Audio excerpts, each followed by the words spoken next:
সুধী দর্শক মণ্ডলী, আজকে আমি বিশিষ্ট কমিউনিস্ট নেতা ও লেখক হায়দার আকবর খান রণ তার পলাশী থেকে মুক্তিযুদ্ধ বইয়ে 1957 সালের মৌলানা ভাসানী আয়োজিত কাগমারি আন্তর্জাতিক সাংস্কৃতিক সম্মেলন সম্পর্কে যে বিবরণ দিয়েছেন সেটি আমি আজকের ভিডিওতে বলবো।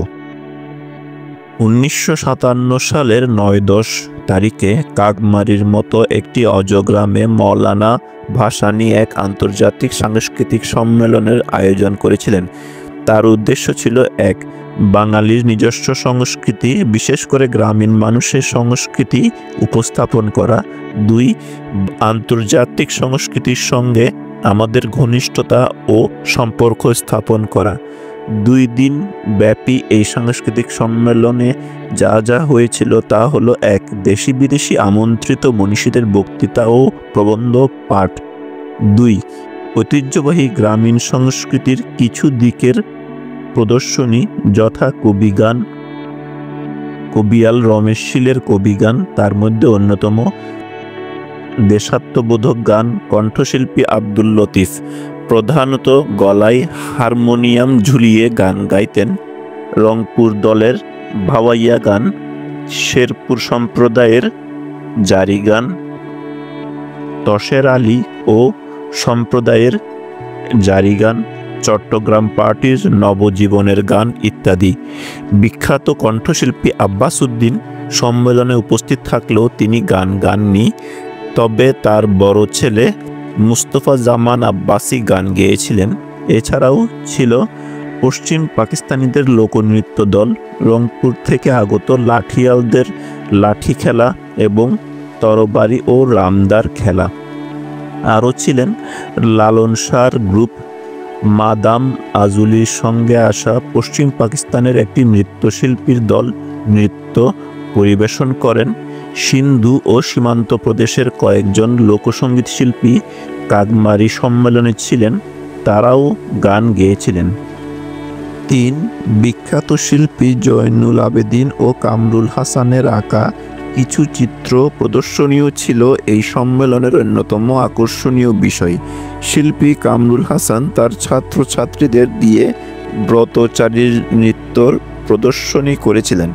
গোটা সম্মেলনটির দেখাশোনা প্রধানত ভাসানী নিজেই করতেন, তবু বিশেষভাবে যার নাম উল্লেখ করতে হয় তিনি হলেন আবু জাফর শামসুদ্দিন। মিডিয়ার দিকটি দেখতেন দৈনিক ইত্তেহাদের সম্পাদক কাজী মোহাম্মদ ইদ্রিস। তরুণ জহির রায়হান তখন ছিলেন সংস্কৃতি সংসদের সভাপতি। তিনিও তার দলবল নিয়ে সম্মেলনে উপস্থিত হয়েছিলেন। এই সব কিছু দেখে অভিভূত হয়েছিলেন তারাশঙ্কর বন্দ্যোপাধ্যায়। মৌলানা ভাসানী সম্পর্কে তিনি বলেন, এমন মানুষ, এমন মাটির মানুষ আমি জীবনে আর দ্বিতীয়টি দেখিনি। অন্য ধরনের মানুষ। মানুষটি সম্পর্কে আমার ভুল ধারণা ছিল, সব মানুষকে ভালোবাসতে তার মতো আমি আর কাউকে দেখিনি।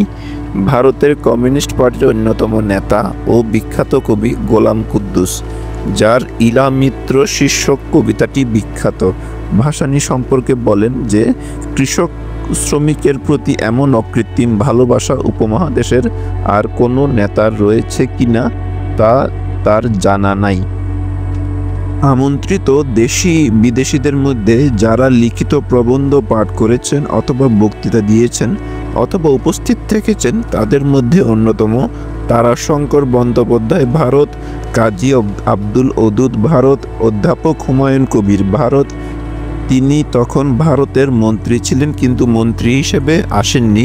কবি নরেন্দ্র দেব ভারত, রাধারানী দেবী ভারত, প্রবোধ কুমার সান্যাল ভারত, ডক্টর মোহাম্মদ শহীদুল্লাহ পূর্ব পাকিস্তান, ডক্টর মোহাম্মদ এনামুল হক পূর্ব পাকিস্তান, শওকত ওসমান পূর্ব পাকিস্তান, কবি জসিমউদ্দিন পূর্ব পাকিস্তান, চিত্রশিল্পী জয়নুল আবেদিন পূর্ব পাকিস্তান, চিত্রশিল্পী কামরুল হাসান পূর্ব পাকিস্তান, আব্বাস উদ্দিন আহমেদ পূর্ব পাকিস্তান, জহির রায়হান পূর্ব পাকিস্তান, অধ্যাপক গোবিন্দচন্দ্র দেব ঢাকা বিশ্ববিদ্যালয়, ইঞ্জিনিয়ার BM আব্বাস পূর্ব পাকিস্তান, চিকিৎসক MN নন্দী পূর্ব পাকিস্তান, অর্থনীতিবিদ আকলাকুর রহমান পূর্ব পাকিস্তান প্রমুখ। এছাড়াও মার্কিন যুক্তরাষ্ট্র, গ্রেট ব্রিটেন, কানাডা, মিশর, ডক্টর হাসান হাবাসি এবং পশ্চিম পাকিস্তানের কয়েকজন খ্যাতনামা বুদ্ধিজীবী উপস্থিত ছিলেন। ভারতের কয়েকজন আমন্ত্রিত হয়েও বিভিন্ন কারণে সৌজন্যর সঙ্গে অপারগতা প্রকাশ করেছিলেন। তার মধ্যে অন্যতম লেখক মূলক রাজ আনন্দ এবং বিজ্ঞানী সত্যেন্দ্রনাথ দত্ত। পশ্চিম পাকিস্তান থেকে বিখ্যাত বামপন্থী কবি ফয়েজ আহমদ ফয়েজ ইচ্ছে থাকলেও আসতে পারেননি বলে জানিয়েছিলেন। সোভিয়েত ও চীনের দূতাবাস সম্মেলনের সাফল্য কামনা করে বাণী পাঠিয়েছিল। আমন্ত্রিতদের মধ্যে একজন ব্যতিক্রম ছিলেন। তিনি বাংলা সাহিত্যের অন্যতম বিখ্যাত কবি বুদ্ধদেব বসু। তিনি ইচ্ছাকৃতভাবে আসেননি। হুমায়ুন কবিরও তাকে আসার জন্য অনুরোধ করেছিলেন, কিন্তু তিনি বলেন যে কমিউনিস্টদের আয়োজিত সাম্রাজ্যবাদ বিরোধী সম্মেলনে যোগ দিতে তিনি অস্বস্তি বোধ করেন। তিনি সবিনয়ে আমন্ত্রণ প্রত্যাখ্যান করেছিলেন। মৌলানা ভাসানী নিজ হাতে চিঠি দিয়ে ভারতের প্রধানমন্ত্রী জওহরলাল নেহেরু ও পশ্চিমবঙ্গের মুখ্যমন্ত্রী বিধান রায়কে আমন্ত্রণ জানিয়েছিলেন। নেহেরু তার একান্ত সচিবের মাধ্যমে এবং ভারতীয় হাইকমিশনের মাধ্যমে জানান যে যেহেতু তিনি পাকিস্তানের প্রধানমন্ত্রী দ্বারা আমন্ত্রিত নন, সেই হেতু প্রটোকলগত কারণে তার পক্ষে যাওয়া সম্ভব নয়। বিধান রায়ও একই প্রটোকলগত কারণে অপারগতা প্রকাশ করেন। বিদেশি আমন্ত্রিতদের জন্য বিশেষ হোটেল ও বিশেষ খাবারের ব্যবস্থা থাকলেও সাধারণ যোগদানকারীদের জন্য প্রচুর সংখ্যক তাঁবুর ব্যবস্থা করা হয়েছিল। মহিলাদের জন্য বিশেষ ব্যবস্থা রাখা হয়েছিল। নারীদের দেখাশোনার দায়িত্বে ছিলেন আজিজা ইদ্রিস। মৌলানা ভাসানী তাকে মেয়ের মতো স্নেহ করতেন। তখন ঢাকা টাঙ্গাইলের রাস্তায় চলাচল ছিল খুবই কষ্টকর। বিদেশি আমন্ত্রিতদের জন্য বিশেষ গাড়ির ব্যবস্থা করা হয়েছিল। এত হাজার হাজার লোকের খাবারের ব্যবস্থা কিভাবে হলো সেটাও একটা দেখার বিষয়। প্রধানত ভাসানীর মুরিদ ও ভক্তগণ চাল, ডাল, তরি তরকারি, মাছ, মুরগি, ছাগল ইত্যাদি সরবরাহ করেছিলেন। রান্না হতো বড় বড় ডেকচিতে, আর রান্নার পর খিচুড়ি রাখা হতো শত শত নৌকায়। এই লেখকের রণ এরকম বড় সম্মেলনে নৌকায় খিচুড়ি রাখার ব্যবস্থা দেখার সুযোগ হয়েছিল 1970 সালে অনুষ্ঠিত ভাসানীর সন্তোষ সম্মেলনে। ভক্তরা যে যা পেরেছে অর্থকড়ি দিয়ে সাহায্য করেছে। তাদের টাকায় ভাসানীর পাঞ্জাবির 2 পকেট ভরে উঠত। কিন্তু শুধু টাকা এবং তাদের আনা সামগ্রী দ্বারা এত বড় সম্মেলন সম্পন্ন করা সম্ভব ছিল না। কয়েকজন ধনী ব্যক্তিও ভাসানীকে টাকা দিয়েছিলেন। ইস্পাহানি দিয়েছিলেন 5,000 টাকা। ঢাকেশ্বরী কটন মিলের মালিক সূর্য বসু এবং রণদা প্রসাদ সাহা বড় অঙ্কের টাকা দিয়েছিলেন বলে জানা যায়। মৌলানা ভাসানী এবং তার সঙ্গী সংগঠকরা যথা আবু জাফর শামসুদ্দিন টাকা পয়সার নিখুঁত হিসাব রাখতেন। সোহরাওয়ার্দী সরকারের পক্ষ থেকে 2 লক্ষ টাকা দিতে চেয়েছিলেন, কিন্তু ভাসানী গ্রহণ করেননি। টাঙ্গাইল থেকে কাকমারি পর্যন্ত রাস্তাটিতে প্রায় 50টির মতো তোরণ করা হয়েছিল বিভিন্ন দেশি বিদেশি মনীষীদের নামে। প্রথমটি ছিল কায়েদ আজমের নামে। এছাড়াও আর যাদের নামে তোরণ হয়েছিল তারা হলেন বিশ্বখ্যাত বৈজ্ঞানিক, দার্শনিক, কবি ও সাহিত্যিক। বিশেষ করে ইংরেজ, জার্মান, রুশ, ফার্সি ও তুর্কির বিখ্যাত ক্লাসিক্যাল কবি সাহিত্যিকদের নাম চোখে পড়ার মতো। বাঙালি কবি সাহিত্যিকদের মধ্যে পড়েন রবীন্দ্রনাথ, মাইকেল, নজরুল, শরৎচন্দ্র, লালন শাহ প্রমুখ। উর্দু কবিদের মধ্যে ছিল ইকবাল ও মির্জা গালিবের নামে তোরণ। এছাড়াও বাংলা ও ভারতের কয়েকজন বিপ্লবী ও রাজনীতিবিদদের নাম উল্লেখ করা যেতে পারে।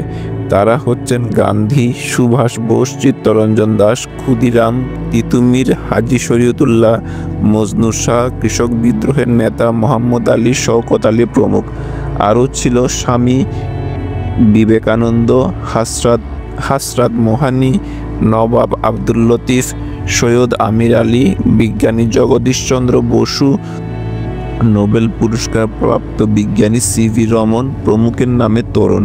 সবচেয়ে তাক লাগানো বিষয়টি হলো মার্কস, এঙ্গেলস, লেনিন, স্টালিন, মাও সেতুং ও চৌ এন লাই। বিশ্ব কমিউনিস্ট আন্দোলনের এই মহান নেতা ও শিক্ষকদের নামেও তোরণ ছিল। শুধু দর্শকবৃন্দ, আমার আজকের এই ভিডিওটি এখানেই সমাপ্ত হলো। যদি আমার ভিডিওটি আপনাদের ভালো লাগে তাহলে আমার ভিডিওটিতে লাইক দিবেন এবং আমার চ্যানেলটিকে সাবস্ক্রাইব করবেন।